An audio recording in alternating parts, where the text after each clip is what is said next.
Screen पे एक tweet देख रहे हैं। ट्वीट डोनाल्ड ट्रंप के द्वारा किया गया है और इस ट्वीट में एक चीज साफ साफ कह दी गई है कि रूस और यूक्रेन के बीच में अब लगता है कुछ बड़ा होने जा रहा है और डोनाल्ड ट्रंप इस बार किसके साइड हैं वो भी जानेंगे। पर इन सब के बीच में जेलेंस्की ने क्यों कहा है कि भारत को अपने साथ रखना चाहिए और भारत हमारे साथ है। जियोपॉलिटिक्स में बहुत कुछ चल रहा है हमेशा की तरह। वर्ल्ड मिरर के इस एपिसोड में जानने को मिलेगा बहुत कुछ। आइए जानते हैं इन खबरों को विस्तार से। डोनाल्ड ट्रंप का एक ट्वीट आता है और ये ट्वीट अपने आप में बहुत खतरनाक है। क्यों? क्योंकि ये सीधे सीधे रूस यूक्रेन युद्ध को लेकर आगे की रणनीति को दिखलाता है। यूएन में डोनाल्ड ट्रंप ने अपना भाषण दिया था और इस भाषण में डोनाल्ड ट्रंप ने इस युद्ध के लिए इकोनॉमिक मशीन के तौर पर भारत को कहा था और चाइना को कहा था कि ये दोनों रूस के इकोनॉमी को मदद कर रहे हैं। और इसके साथ साथ इन्होंने यूरोप को लेकर भी कहा था कि यूरोप को शर्म आनी चाहिए, यूरोप अपने ही खिलाफ इस युद्ध को मदद दे रहा है। कैसे? तो उनका कहना है कि यूरोप खरीद रहा है तेल को, गैस को और उसके बाद यूरोपीय देश के साथ लड़ भी रहा है। तो एक तरह से जहां ये उनके साथ लड़ रहे हैं वहीं इकोनॉमिक तौर पर उन्हें मदद भी पहुंचा रहे हैं। अब डोनाल्ड ट्रंप ने यहाँ इन पर आरोप लगाना शुरू कर दिया है। हालांकि अगर अमेरिका की बात करें तो अमेरिका खुद खरीद रहा है पर उसके ऊपर किसी को ध्यान देने की जरूरत नहीं है, ये वाला सीन है। अगर इस डोनाल्ड ट्रंप के ट्वीट को देखें तो वो क्या कह रहे हैं इस ट्वीट में। दरअसल इससे पहले जेलेंस्की और डोनाल्ड ट्रंप की मुलाकात हुई और इस मुलाकात के बाद इन्होंने टिप्पणी करी है और इन्होंने कहा है कि अमेरिका और नाटो के समर्थन से यूक्रेन अपने खोए हुए इलाकों को फिर से हासिल कर सकता है। खुलकर इस बार नाराजगी जाहिर करी और इन्होंने रूस को कागजी शेर कहा। ट्रंप ने लिखा कि मुझे लगता है यूरोपीय यूनियन के सहयोग से यूक्रेन लड़ाई लड़ने और यूक्रेन को अपने मूल रूप में जीतने की स्थिति में है। यानी यूक्रेन इस लड़ाई को लड़ सकता है और जो भी जमीन उसने खोए हैं वो वापस पा सकता है। इन्होंने और भी बातें कही। इन्होंने कहा कि रूस की कमजोरियां निकलकर सामने आई है। रूस 3.5 साल से बिना किसी उद्देश्य के लड़ रहा है। एक ऐसा युद्ध जिसे जीतने में एक प्रैक्टिकल सैन्य शक्ति को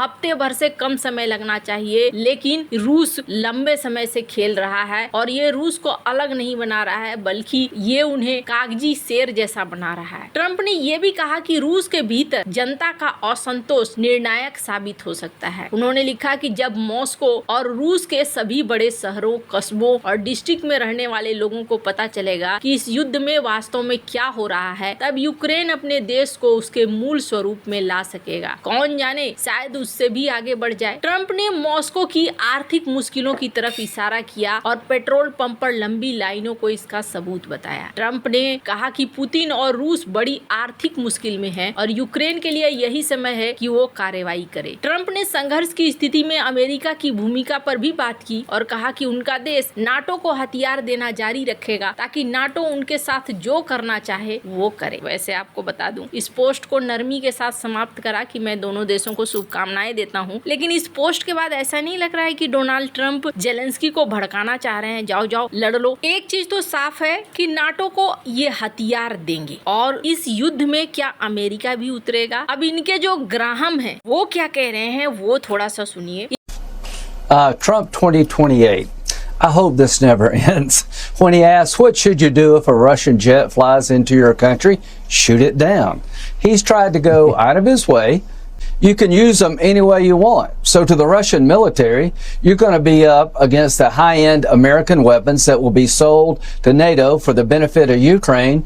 And this war is coming to your backyard here with no limitations like Biden. इनके बॉडी लैंग्वेज को देखिए, जिस तरीके से ये ओठों को दबाते हुए, यानी जिसे कहते हैं ना खींच खींच के बोलना, पूरे गुस्से में बोलना, कुछ वैसे ही ये बोल रहे हैं और ये बता रहे हैं कि रूस के पीछे अब एक बड़ा युद्ध आने वाला है और एक बड़ा हमला वगैरह आगे बढ़ेगा। अगर रूसी जेट नाटो वाले देशों में घुसेंगे तो उन जेट को मारकर गिरा दिया जाएगा। एक तरीके से ये एक चेतावनी दे रहे हैं कि कि हाँ भाई अब शुरुआत हो रही है। ग्राहम अगर इनको भूल गए तो ये वही हैं जिन्होंने कहा था कि इकोनॉमिक बस्टर बम गिरेगा भारत और चाइना के ऊपर। भारत के ऊपर भी इन्होंने गिराया लेकिन चाइना के ऊपर ये गिरा नहीं सके। हालांकि इस बम का बहुत ज्यादा असर भारत के ऊपर नहीं पड़ रहा है। तो यहाँ एक तरीके से रूस के खिलाफ राष्ट्रपति ट्रंप होते हुए दिख रहे हैं और अब ये युद्ध आगे कहाँ जाएगा वो देखने वाली बात होगी। अब बहुत सारे लोग ये सोच रहे हैं अच्छा भारत का इसमें क्या होगा, यूएन में तो भारत के ऊपर दोष डाल दिया। तो यहाँ पर जेलेंस्की के एक बयान ने एकदम से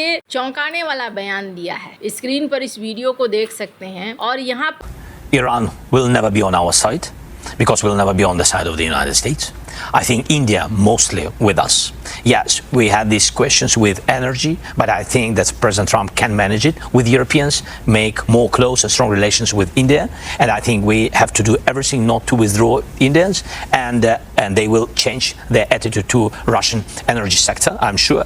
With China it's more difficult because it's not, for today, it's not in their interest to not to support Russia. पर ये देखने को मिल रहा है कि जेलेंस्की कहते हैं कि भारत हमारे साथ है। अमेरिकी राष्ट्रपति डोनाल्ड ट्रंप के भारत पर लगातार हमले हो रहे हैं, लेकिन जेलेंस्की ने नई दिल्ली को लेकर कहा कि वो हमारा एक महत्वपूर्ण साझेदार है। जेलेंस्की ने भारत को यूक्रेन के साथ बताया और यूरोप से नई दिल्ली के साथ संबंधों को गहरा करने की अपील करी। उन्होंने कहा कि पश्चिमी गठबंधन को भारत को अपने पाले में लाना होगा। जेलेंस्की की टिप्पणी ऐसे समय में आई है जब अमेरिका के साथ कई तरह की समस्याएं आ रही है और अमेरिका ने खुद चाइना और भारत के ऊपर आरोप लगाया है। जहां ट्रंप ने भारत और चीन पर एनर्जी खरीद के लिए रूस के युद्ध की फंडिंग का आरोप लगाया है, तो वहीं जेलेंस्की का कहना है कि भारत पूरी तरह से हमारे पक्ष में। फॉक्स न्यूज पर एक स्पेशल इंटरव्यू में जेलेंस्की ने यह कहा कि ईरान कभी हमारे तरफ नहीं होगा, लेकिन मुझे लगता है कि भारत पूरी तरह से हमारे साथ है। ऊर्जा के बारे में हमारी समस्याएं जरूर है, लेकिन राष्ट्रपति ट्रंप उसे ठीक कर सके। यूक्रेनी नेता ने रूस के साथ ऊर्जा संबंधों में तनाव के बावजूद नई दिल्ली को अपने साथ जोड़े रहने के इरादे का संकेत दिया। इन्होंने तो यूरोप को यह भी कहा कि भारत के साथ अच्छी दोस्ती कर लो, भारतीयों से दूर नहीं जाना चाहिए और हमें हर संभव प्रयास करना चाहिए कि हम भारत से दूर न जाएं। क्यों बोल रहे हैं जेलेंस्की ऐसा? तो पहली बात तो ये है कि डोनाल्ड ट्रंप ने जिस तरीके से